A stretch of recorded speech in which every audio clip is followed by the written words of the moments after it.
Encantado de estar aquí. Y Bienvenido. si la gente estuviera aquí al lado de donde yo estaba, al otro lado de la ventana,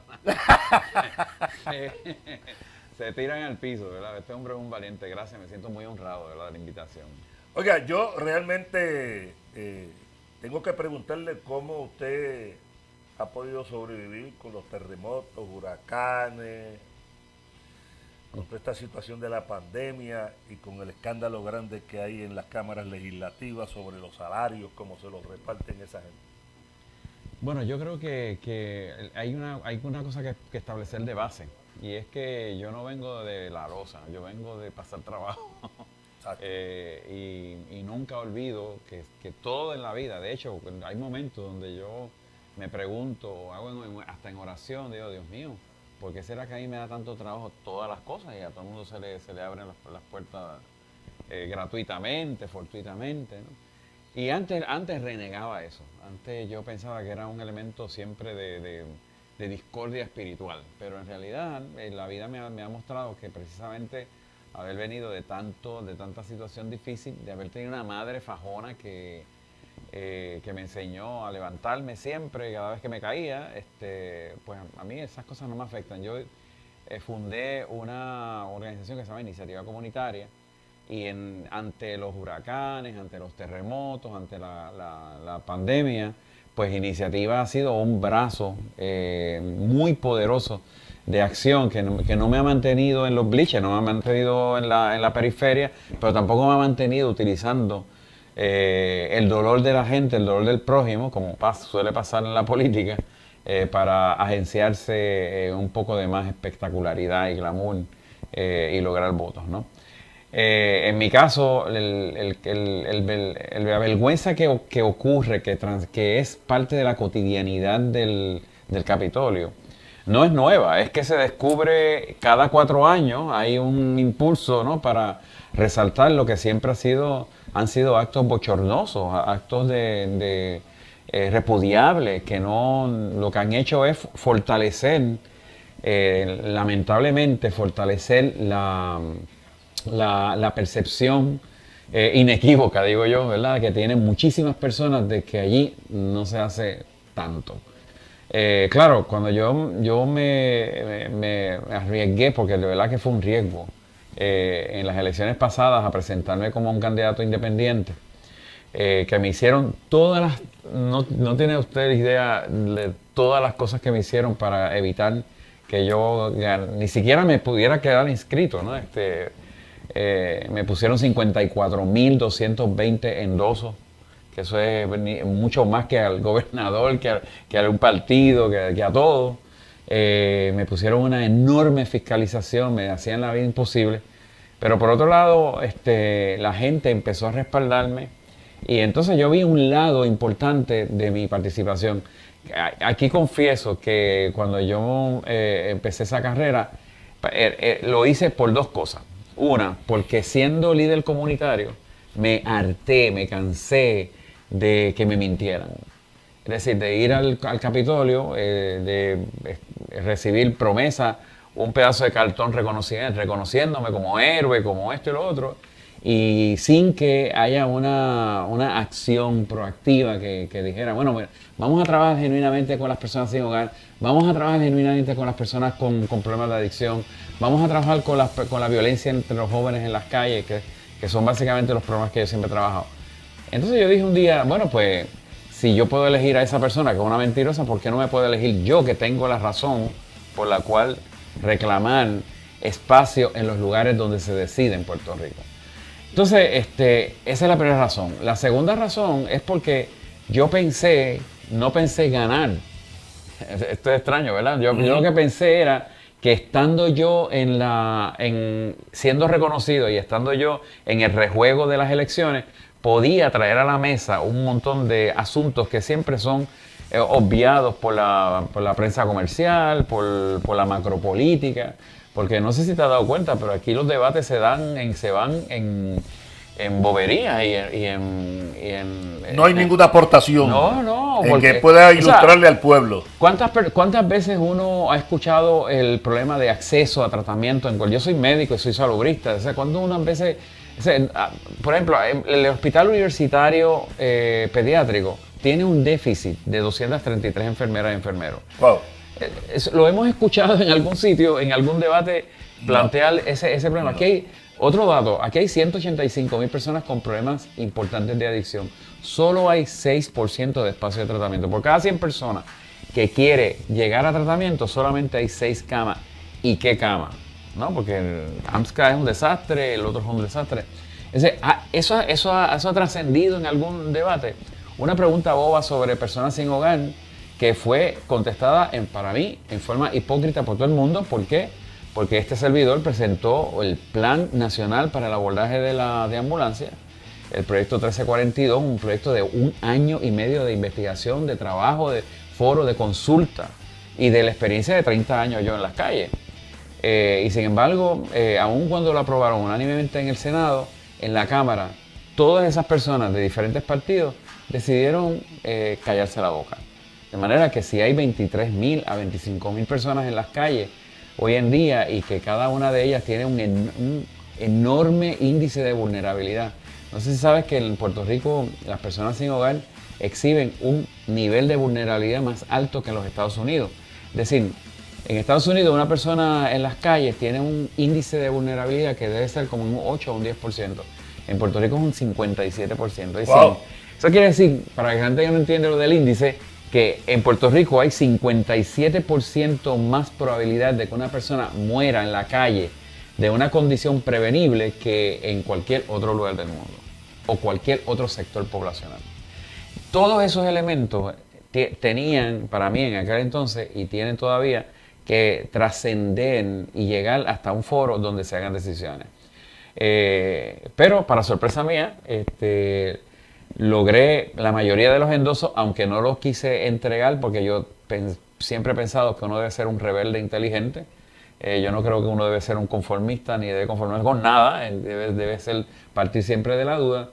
Y demandé a los partidos, demandé al gobierno, demandé a todo el mundo y gané. Y gracias a eso, pues otros candidatos independientes en estas elecciones han podido utilizar el caso mío como un referente para echar hacia adelante su sueño de participación, porque aquí el problema es que los partidos han asumido, nuevos y viejos, han asumido que tienen el poder absoluto, la titularidad de la democracia. Y yo lo que quisiera es que la gente viera, mira, más vergonzoso que los sueldos es un caucus. Ah, no, eso es un desastre. Es una asquerosidad. O sea, yo no tengo ningún problema en denunciarlo. O sea, 21 personas, nosotros somos 30 senadores. 21 de ellos son del PNP, 8 son del Partido Popular y Juan Dalmau y este servidor. ¿Cómo es posible que hayan 21 personas que piensen igual? No puede ser. Es imposible. Entonces, ¿cómo es posible que yo pueda, durante 4 años, echar hacia un lado el deber, porque es el imperativo de justicia social, el asumir el deber de que yo represento a un distrito y a la gente de ese distrito para entonces embarcarme en la fidelidad irracional hacia un presidente o hacia un caucus?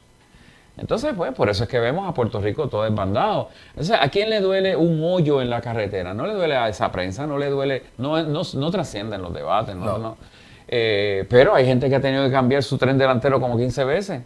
Hay gente que su carro no es una herramienta de lujo, es una herramienta de trabajo. Todos esos son elementos, muchísimos más que yo he abordado. Yo he presentado 459 medidas, que eso es un récord.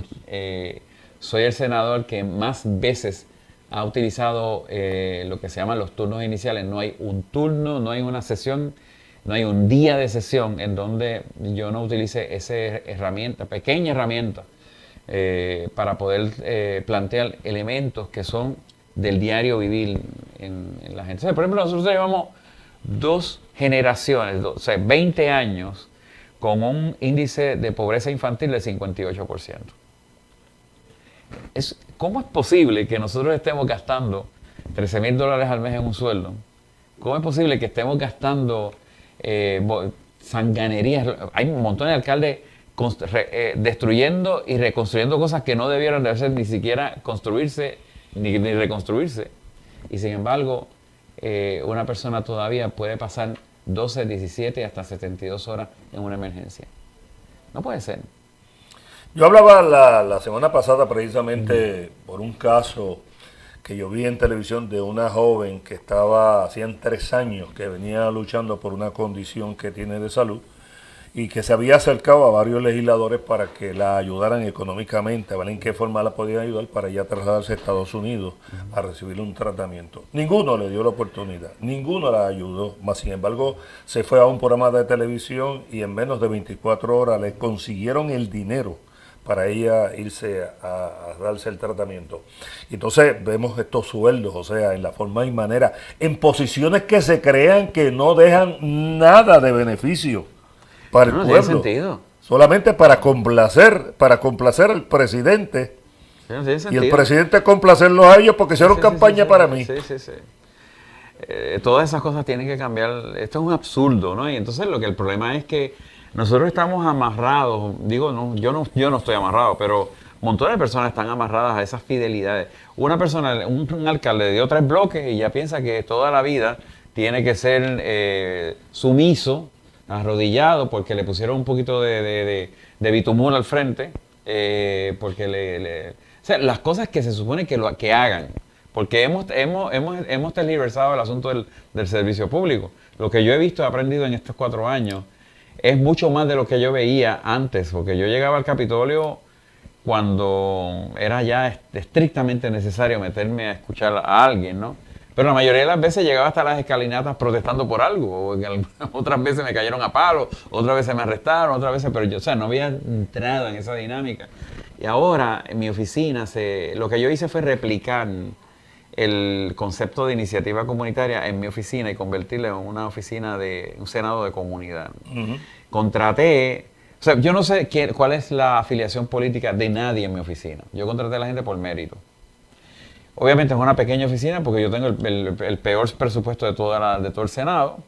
Y sin embargo, lo que hice fue contraté a una trabajadora social como trabajadora social, que es la primera vez en la historia del Capitolio que ocurre eso. En equipo de trabajo hemos logrado durante estos 4 años superar, asumir con éxito más de 1.100 problemas y situaciones peliagudas que ninguna agencia, ningún otro político, desde inclusive viajes hacia tratamiento de cáncer, como la niña Emily, que es conocida por mucha gente, eso lo conseguimos nosotros. No dimos ninguna publicidad, no hicimos un alarde, porque yo pienso que un servidor público no debe ser alarde de enseñar, alarde de lo que se supone que haga. Yo pienso que el reconocimiento extraordinario para un servidor público debe ser siempre cuando hace algo por encima de lo que se supone que haga. Pero por lo que se supone que haga le están pagando. Este pueblo, o sea, durante estos 4 años ha sufrido con muchos problemas que hemos tenido. Primer cuatrenio donde vemos que el pueblo se ha tenido que tirar en masa a sacar al gobernador de su posición. Sí, joder. Donde hemos sufrido todos estos embates de la naturaleza, como Puerto Rico ha pasado. Y encima de eso, una mala administración. O sea, yo no sé cuál pueda ser el resultado de estas elecciones. Pero es triste, y me voy un poquito atrás, en que vemos a un destacado líder del partido que no se arrepiente de haber respaldado a un candidato a una posición. Yo entrevisté aquí un ex representante a la Cámara, muy conocido, muy querido en Puerto Rico.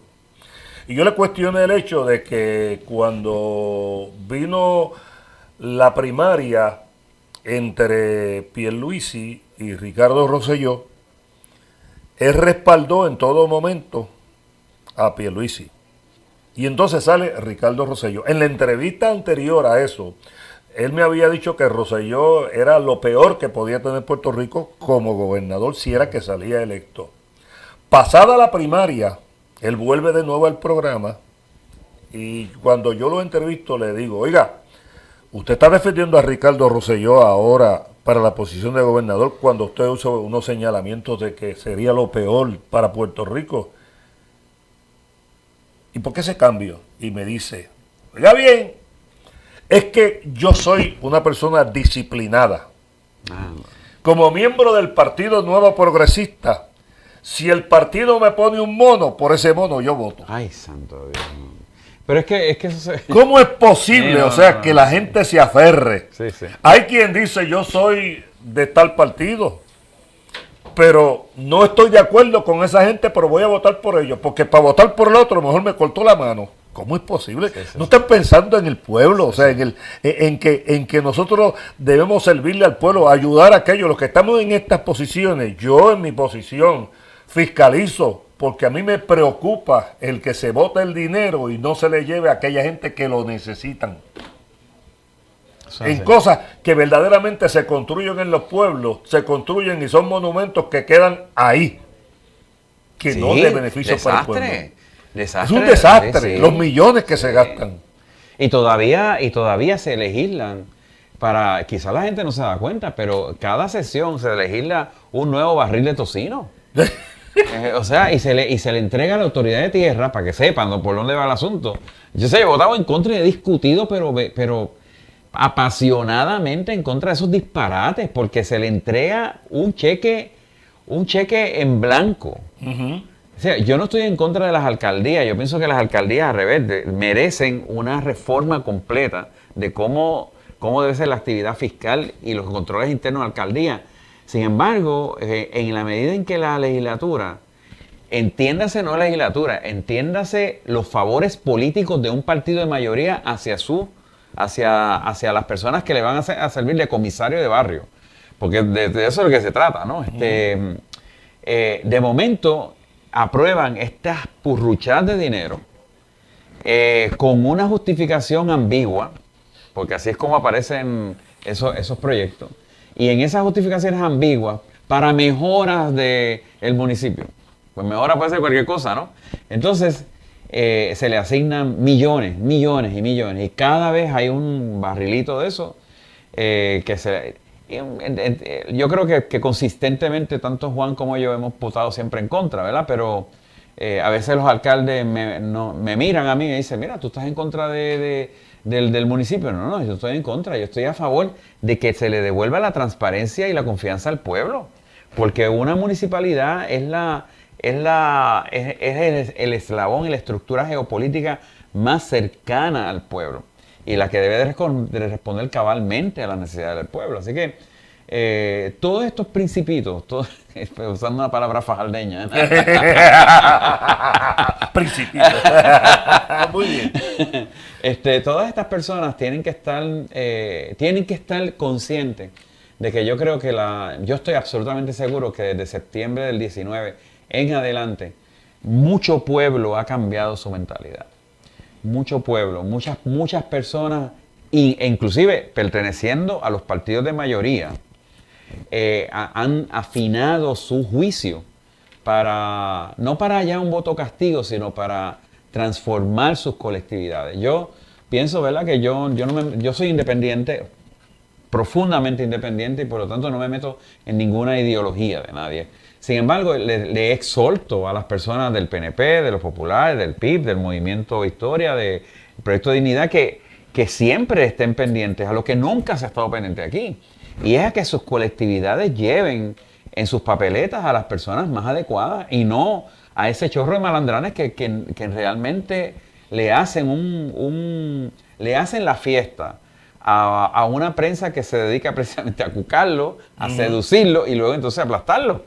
Pero entonces vivimos ese diría en mi barrio yo, ese tumbao, ¿no? Porque en realidad, al fin y al cabo, nunca nadie progresa de esa forma. O sea, yo te había dicho que yo radiqué 459 medidas. A veces la gente dice, oye, ¿pero qué tú hiciste? Hice un montón de cosas. ¿Pero qué tú hiciste? O sea, tú fuiste al Capitolio, tú llamaste, tú estás consciente de lo que está dándose en esa legislatura. O sea, necesitamos un pueblo mucho, mucho más proactivo. Nadie, ni siquiera en mis hombros, nadie debe de creerle en este momento en adelante nada a nadie.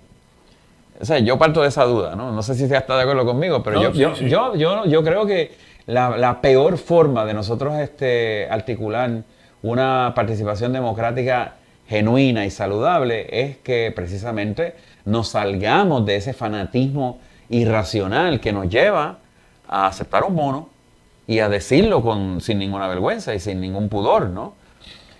No es extraño, y sí lo puedo decir, ¿verdad? En 4 años no es extraño ver, por lo menos en el Senado, gente con un corazón noble, porque yo no estoy alrededor de monos, ¿no? Pero lo terrible es que personas que yo les reconozco su nobleza, que les reconozco inteligencia, en un momento dado, las fidelidades y la irracionalidad, el ridículo fanatismo, le lleve a apagar su inteligencia, a apagar su nobleza, para ir detrás de una directriz que obviamente va a dañar al país. Mira todo lo que Ricardo Rosselló presentó como su programa de administración, y que son las leyes estas del empleo en privado, las leyes de... Pues, todo eso es un disparate. Y grande. Grande. Y han tenido que seguir poniéndole parchos y aceptando, o sea, incluyéndole enmiendas para algo que genuinamente no lo aguanta nadie. El mejor ejemplo es el Departamento de Seguridad Pública. Ese es el mejor ejemplo. Uh-huh. Además de educación, pero seguridad pública. En el caso de seguridad, no se ha visto que yo tuve que hacer unas denuncias en esta semana sobre el 911. El 911 no es nada más lo que sale en la prensa. Esto es un desastre de grandes proporciones. O sea, desde el 2014, partidos rojos y azules usaron los chavos del 911 como si fuera una alcancía. Alcancía. O sea, se fututearon 24 millones de dólares. Por eso yo creo en la auditoría de la deuda externa. O sea, una auditoría externa ciudadana de la deuda. Yo creo que es importante que veamos quiénes han sido los culpables de endeudar al país y fijar responsabilidades ante esas personas. Entonces, ¿qué pasa? Se llevaron 24 millones de dólares. Un sistema que está amparado a unas directrices federales, igual que cualquier sistema de comunicación. Debe de ser, como los americanos le llaman, seamless. Es un sistema que nunca se interrumpa, ¿no? Sin embargo, lo dejaron a pie. El sistema 911, en el 911, viene de un proyecto del señor Kenneth McClinton. Muy buen proyecto, muy buen proyecto. Y luego entonces, en el 2004, se hacen unas enmiendas para fortalecerlo económicamente y se le asigna el impuesto del teléfono y de la telefonía, tanto celular como telefonía residencial. 50 centavos al mes que se paga por nuestras telefonías van directamente, se supone, que vayan directamente a fortalecer el 911 sin que el presupuesto de esa agencia venga del Fondo General. Y eso tiene una razón absolutamente lógica, ¿no? Y es que esto es un asunto esencial. ¿Qué pasa? Que en el 2014, en adelante, se dedicaron entonces con un subterfugio de sacar ese dinero y fueron empobreciendo la agencia, que es lo que se ha hecho en todo Puerto Rico, en la llamada gentrificación, que no han ido del término.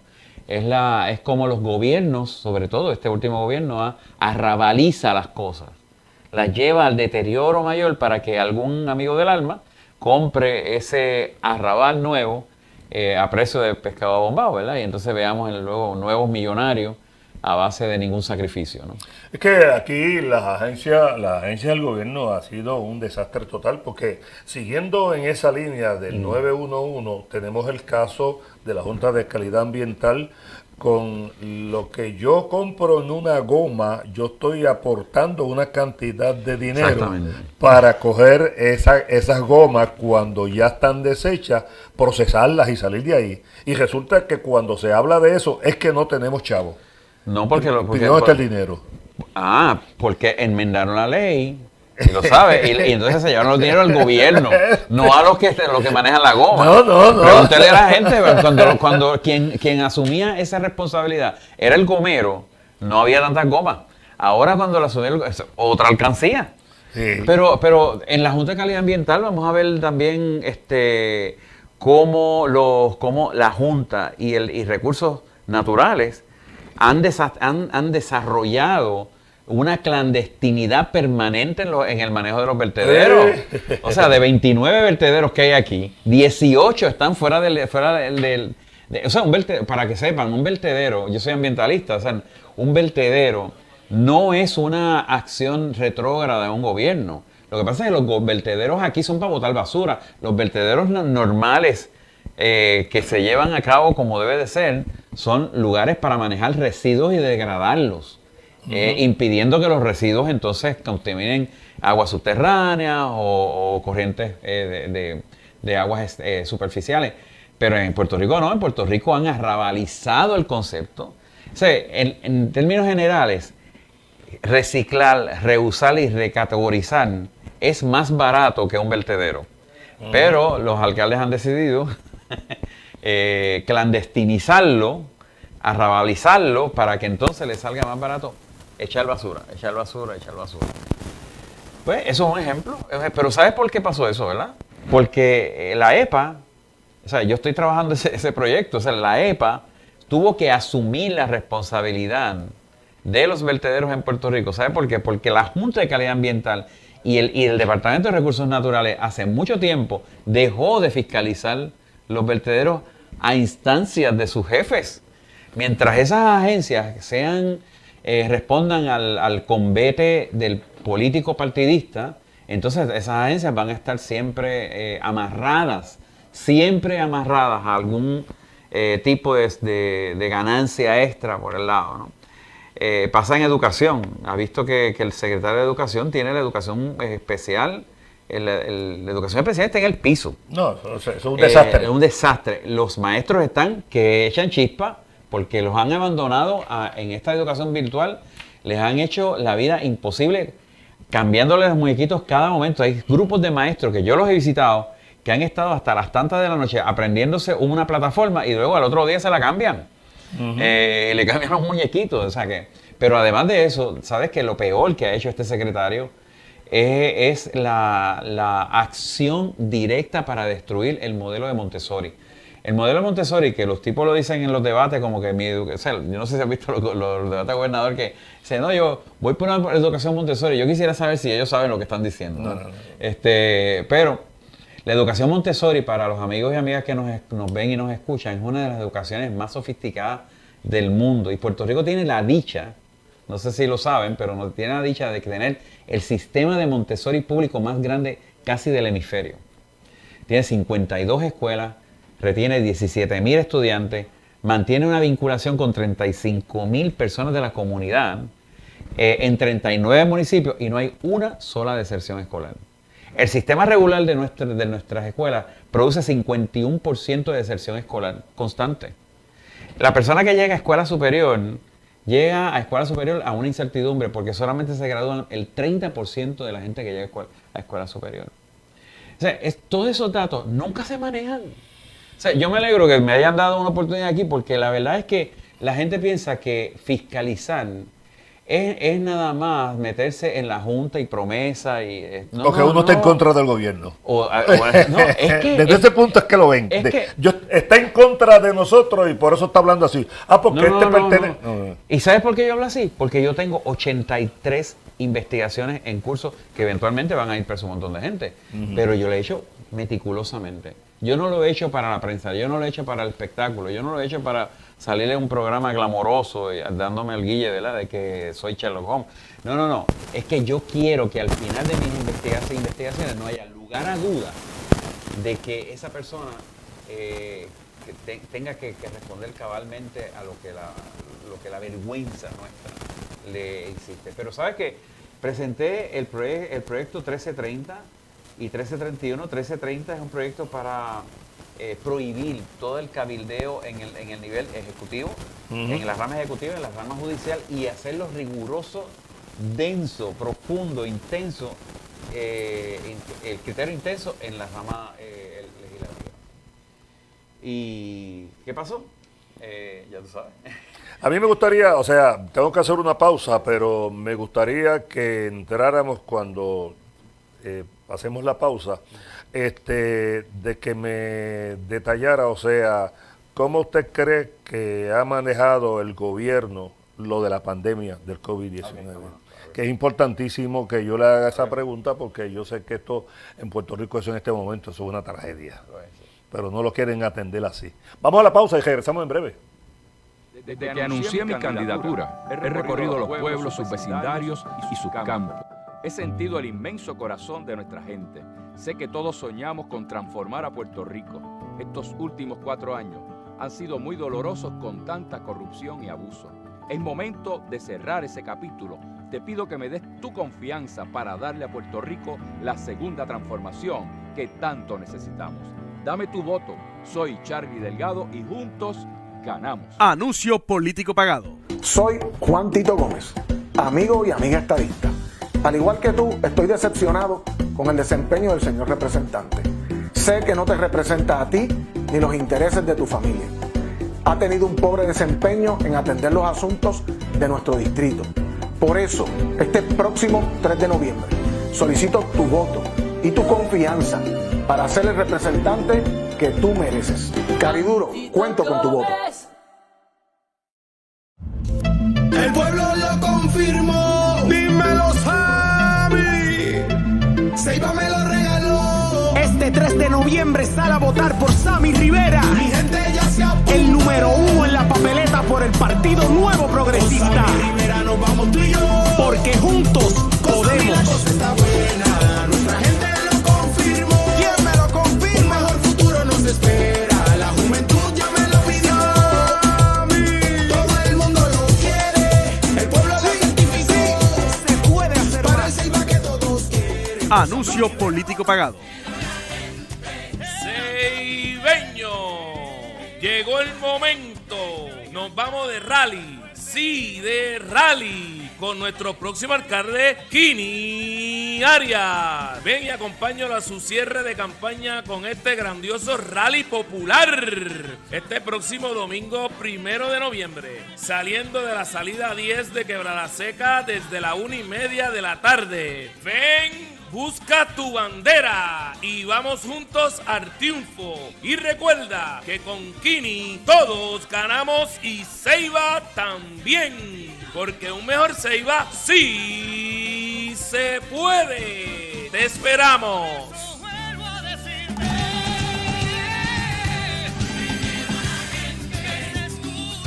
Anuncio. No importa dónde te encuentres, aquí lo tienes todo.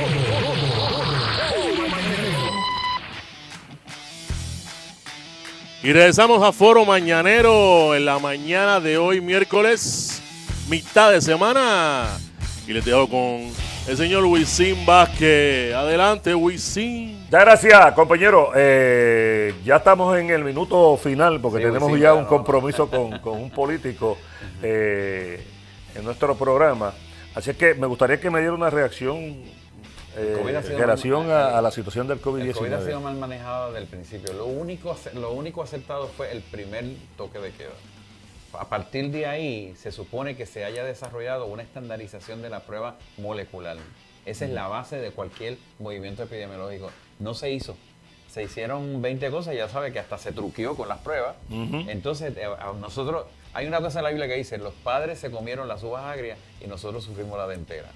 Todo lo que se ha hecho hasta este momento es comerse la uva agria. No hay uniformidad en la forma en que se atiende. Se ha tratado, el colegio médico lo ha hecho, el propio último secretario de salud ha hecho algunos gestos importantes, pero la verdad es que agarró una epidemia que fue manejada por politiquería. No me queda, o sea, yo soy salubrista y te lo puedo decir en forma de politiquera, ¿no? El decreto 25-2020, yo me sé hasta los decretos. El 25-2020, que era para atender a la población sin hogar, es un ejemplo claro de cómo se malatendió. Ese decreto describe, que lo escribí yo mismo, o sea, se lo envié a la gobernadora, cómo se atendía a la población sin hogar y sin embargo no pasó absolutamente nada. Y yo pienso que la mayoría de las cosas que se han decretado son pura basofia comercial. Bueno, le agradecemos que haya estado con nosotros acá. Le deseamos el mayor de los éxitos este próximo 3 de noviembre, que de seguro esa banca está segura. Yo espero que la gente, humildemente pido que la gente tenga un elemento adicional de confianza en este servidor, porque yo no le hago daño a ningún partido, pero Puerto Rico se le haría daño si yo no estoy allí. Ok. Pues gracias, honorable, por haber estado con gracias. nosotros. Así que nos despedimos de ustedes hasta una próxima ocasión, que será mañana, 6 de la mañana, cuando estaremos de nuevo en Foro Mañanero. Buen día para todos. Es posible y va a ganar. Al distrito 37 Osorio va a representar. Es posible y va a ganar. Al distrito 37 Osorio va a representar. Ganó Nancy Río Grande y Loíza lo sabrán. Osorio es representante, de seguro va a triunfar, porque ese es el candidato que el pueblo ha de esperar. Y al distrito 37 Osorio a representar. Es posible y va a ganar. Al distrito 37 Osorio va a representar. Anuncio político pagado. Para un distrito que necesita acción, Cristian Rodríguez la mejor opción. En el 2020 me encanta Cristian senador. Cristian si te da la mano, siempre presente en el distrito. Por eso es que votaremos por Cristian con optimismo. Para un distrito que necesita acción, Cristian Rodríguez la mejor opción. En el 2020 me encanta Cristian senador. Juventud y capacidad tiene el líder popular. Anuncio político pagado. Hola, te habla Javier Aponte, tu próximo senador por el distrito de Carolina. Para rescatar este distrito del abandono de infraestructura en carreteras, transporte, entre otros, necesitamos líderes con experiencia y visión que junto a nuestros alcaldes formemos un equipo completo para garantizar un mejor futuro. Por eso, sal a votar el próximo 3 de noviembre y date íntegro por el Partido Popular.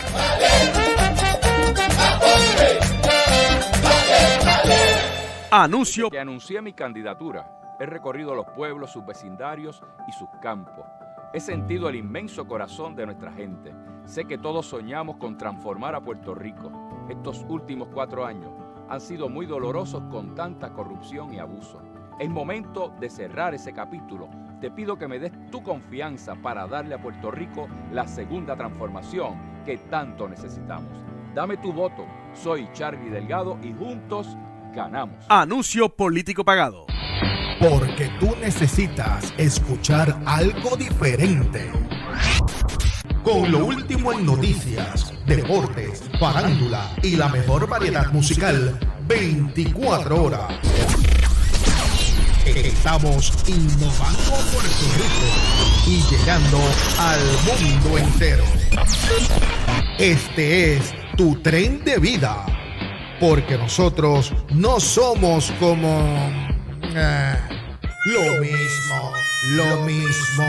lo mismo. Esta es Vía 185 Radio.